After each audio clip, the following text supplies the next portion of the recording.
आज हम बात करते हैं नव दुर्गा के दूसरे स्वरूप की, और दूसरा स्वरूप है माँ ब्रह्मचारिणी। माँ ब्रह्मचारिणी प्रतीक है सहजता का, पवित्रता का और दिव्यता का।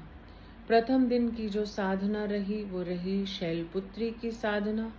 शैल माने पर्वत की न्यायी अडिग अचल अटल, अपने संकल्प को दृढ़ करते हुए और अपने आत्मविश्वास को जागृत करके, उसको दृढ़ करके, अपनी नकारात्मकताओं को, अपनी आलस्य को, अपने प्रमाद को, अपनी जड़ता को दूर भगाकर हम प्रविष्ट होते हैं दूसरे दिन की साधना में। और माँ ब्रह्मचारिणी की साधना माने ब्रह्म की शक्ति जो इस चर अचर जगत में व्याप्त है, जो प्रवाहित हो रही है, उसे पहचानना।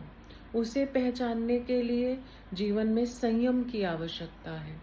जैसा कि कथाओं में भी हमने सुना कि माँ पार्वती, पर्वत की पुत्री पार्वती, पर्वत की पुत्री पार्वती दृढ़ संकल्प, अटल संकल्प का प्रतीक है। और उन्होंने तप किया, किस लिए? पूर्णता को प्राप्त करने के लिए।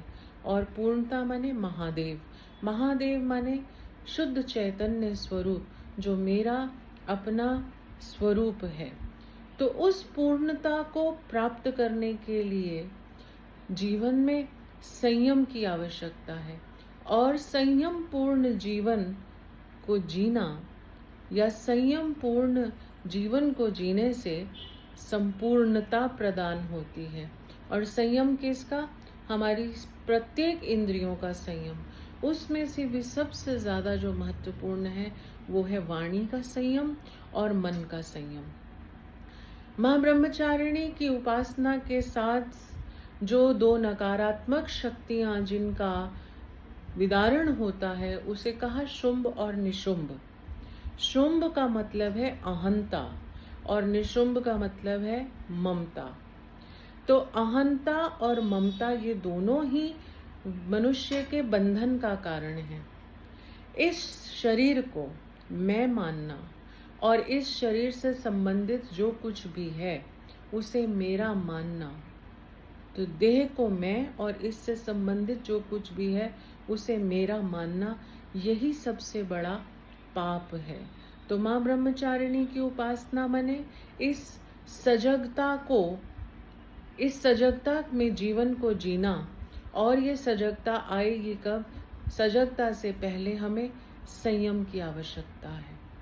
तो अहम मने आई और मम मने माई, आईनेस और माइन, अहंता और ममता, शुंभ और निशुंभ का जो विदारण है वो माँ ब्रह्मचारिणी करती हैं। और इसीलिए उनका नाम मोक्षदात्री भी है। और इसीलिए प्रतीकात्मक रूप से माँ ब्रह्मचारिणी को, उनकी दिव्यता को दिखाने के लिए उनको सफेद वस्त्रों में प्रतीकात्मक रूप से दर्शाया जाता है। अब नव दुर्गा का जो तीसरा स्वरूप है वो है चंद्र घंटा। चंद्रमा जो है वो मन का देवता है। और ये प्रतीकात्मक है कि जिस प्रकार चंद्रमा की कलाएं घटती हैं और बढ़ती हैं समय के साथ, ऐसे ही हमारा मन कभी घटता है, कभी बढ़ता है। हमारा मन कभी नकारात्मक ऊर्जा से भर जाता है और कभी हमारा मन सकारात्मक ऊर्जा से भर जाता है। और घंटा जो है, घंटा या घंटी प्रतीक है सावधानी का, घंटी प्रतीक है सतर्कता का। देखो, जब घंटी बजती है, घंटी बजाने का मतलब अलर्ट हो जाओ। क्या अलर्ट होना है?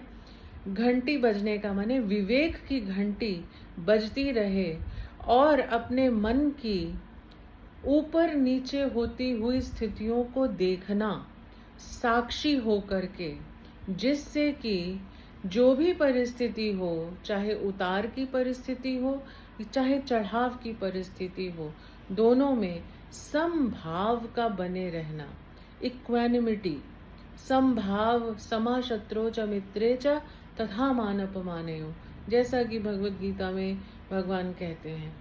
तो चंद्र घंटा माने चंद्रमा की तरह घटती और बढ़ती हुई कलाओं की तरह जो हमारे मन की जो स्थिति है वो कभी घटती है, कभी बढ़ती है, कभी उसका उतार है, कभी उसका चढ़ाव है। जो भी जीवन में परिस्थितियां आती हैं उसमें ये विवेक की घंटी हमेशा बजती रहे।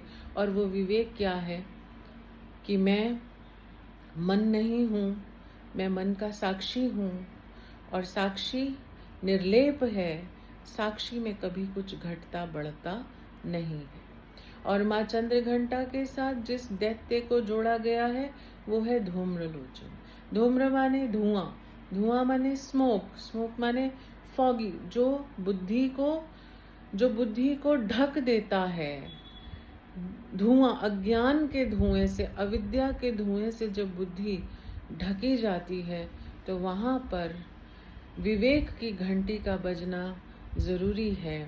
और वो विवेक की घंटी है कि स्वयं को मन का साक्षी देखते हुए, स्वयं को मन से अलग होकर देखते हुए इस साधना को दृढ़ करना और मन को शीतलता इसी विचार से आती है।